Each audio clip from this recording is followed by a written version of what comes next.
Deixe-me mudar um pouco de assunto para o conflito na Ucrânia e o último artigo do The Telegraph.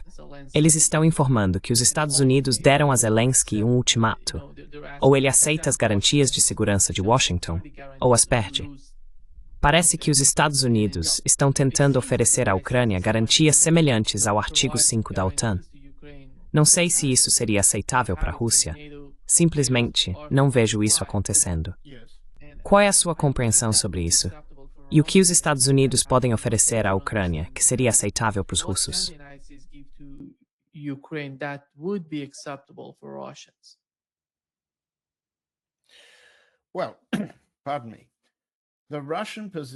Bem, com licença.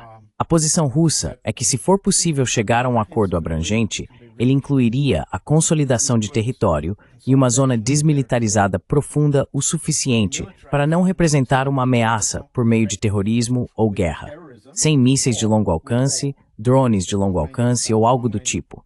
Uma zona desmilitarizada onde não seja possível para a OTAN ou unidades aliadas à OTAN operarem armamentos contra a Rússia. É para isso que serve a zona desmilitarizada. Ela também envolveria uma mudança de regime por meio de eleições e uma redução na capacidade do exército ucraniano. Não 800 mil, que foi o último número, ainda maior que o atual exército ucraniano. Todas essas disposições fazem parte do pacote de segurança russo.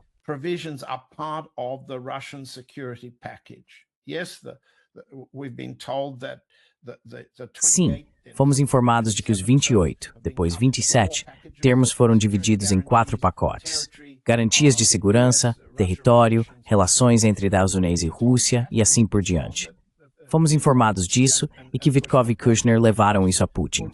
Putin e Lavrov disseram que isso é consistente com os acordos do Alasca. Mas quando Trump foi questionado mais recentemente, em 15 de dezembro, ontem, segunda-feira, perguntaram a ele sobre garantias de segurança do tipo artigo 5 sem a adesão à OTAN. A adesão à OTAN é uma falsa questão. A OTAN ocupa a Ucrânia e a usa agora como uma plataforma de guerra. É uma falsa questão. Existe um artigo 5 em efeito prático. Então Trump disse que nenhuma garantia de segurança pode ser dada ao território que foi perdido.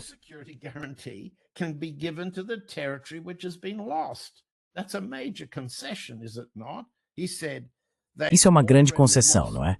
Ele disse que já perderam o território, para ser sincero. Em termos de uma garantia de segurança, estamos trabalhando nisso.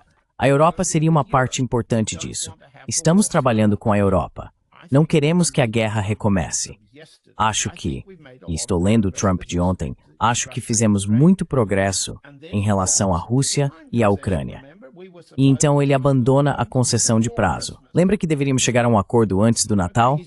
Pois bem, ele desistiu disso. Agora não há limite de tempo. O limite é quando concluirmos. Estamos avançando. Então o repórter pergunta, você falou diretamente com Putin? Sim, falei. Ele não falou. Ele está se referindo ao passado. Agora, espero que isso responda à sua pergunta.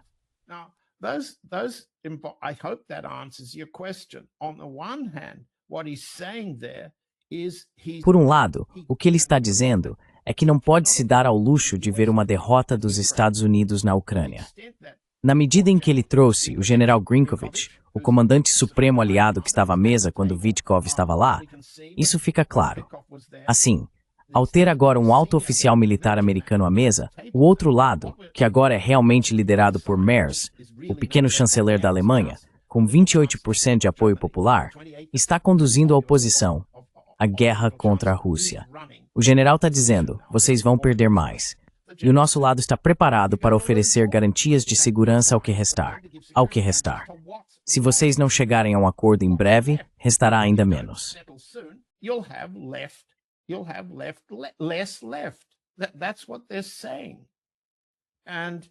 É isso que eles estão dizendo. E me parece que Trump está cada vez mais ciente de que enfrentará uma derrota, a menos que consiga que os ucranianos aprovem algo que pareça crível, uma não derrota para ele. Mas não vamos nos enganar achando que houve alguma mudança maravilhosa na política dos Estados Unidos. O general Donohue, que comanda o exército dos Estados Unidos na Europa e no Oriente Médio, disse outro dia que o exército americano sempre liderará na Europa, em especial o exército. Ninguém pode substituir as legiões romanas. Se você quer vencer, precisa colocar pessoas em campo. Isso não vai mudar. Certo. Então, se eu coloco Trump junto com Donahue e Grinkovich à mesa, o que vejo aqui? Os Estados Unidos não querem ser derrotados nem fugir da Ucrânia.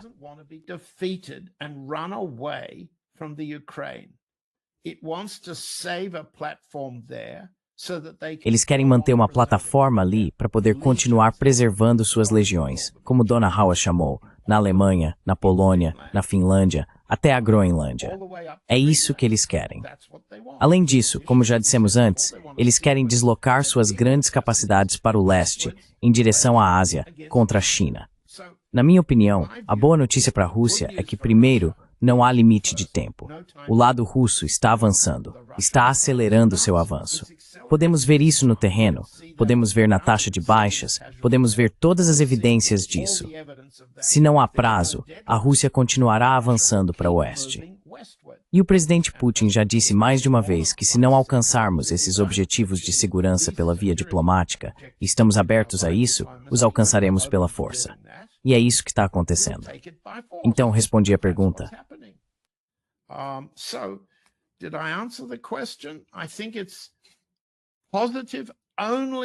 Acho que isso é positivo apenas no sentido de que Trump está cobrindo sua retirada com os únicos meios militares que tem.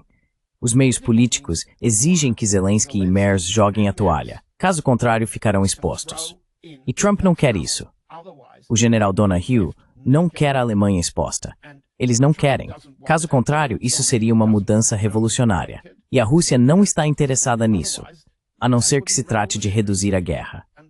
Então, quando Trump diz, precisamos de uma paz abrangente, não queremos uma pausa, a visão russa, a visão do Estado-Maior que venho tentando transmitir, que minhas fontes transmitem, tem sido de que os americanos querem uma pausa. Eles esperam voltar à guerra em 3 ou 4 anos. Podem conviver com isso. A Rússia também precisa da pausa. Mas se Trump está dizendo, não vamos fazer uma pausa, daremos as garantias de segurança, isso significa para a Rússia algo muito diferente do que Merz e Zelensky querem neste momento.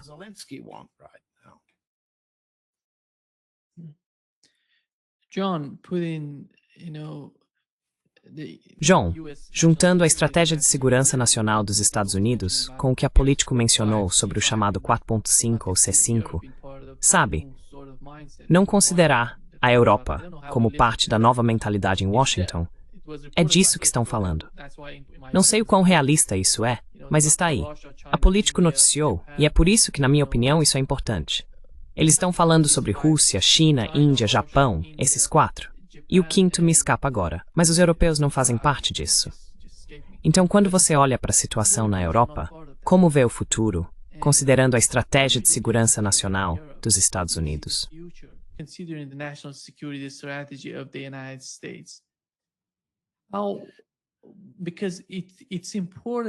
Porque isso é importante para o futuro da Europa, porque eles têm em mente quando se reúnem e falam sobre a situação na Ucrânia.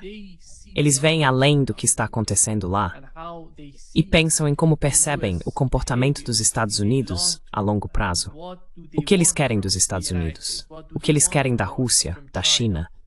E como eles se veem sem todas essas superpotências?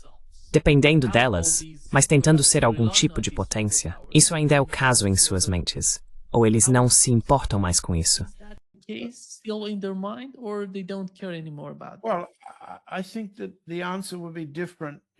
Bem, acho que a resposta seria diferente se você perguntasse a um alemão, a um francês ou a um suíço.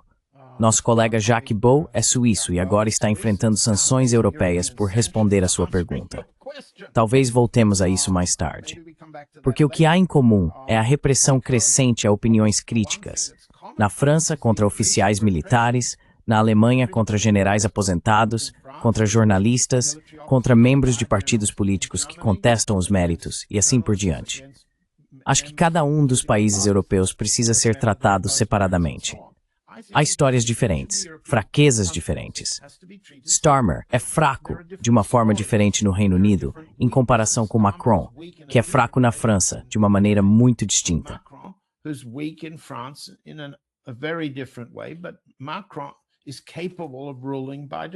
Mas Macron é capaz de governar por decreto, algo que já dissemos antes.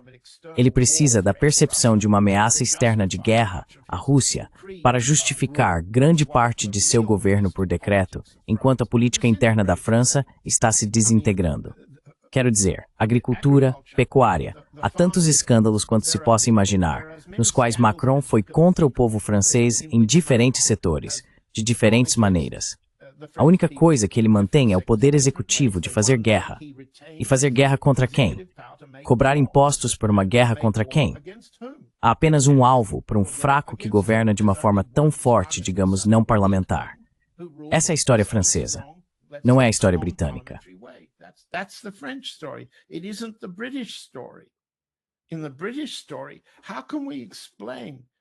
Na história britânica, como podemos explicá-la? Na última semana, como você sabe, como nosso público inglês entende, houve a conclusão de todos esses anos, desde 2018, da história do Novichok, com um relatório do governo britânico que culpa o presidente Putin por ter autorizado pessoalmente, ou pelo menos por ter responsabilidade moral, por lançar um ataque de guerra química contra a Grã-Bretanha em março de 2018. Agora, quase todo mundo na Inglaterra ou acredita nisso, ou permanece em silêncio quando a versão oficial é publicada.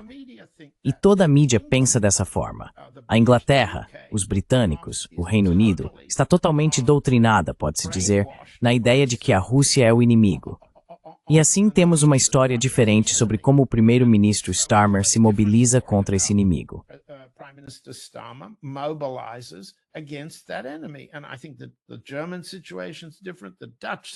Acho que a situação da Alemanha é diferente. A situação da Holanda é diferente.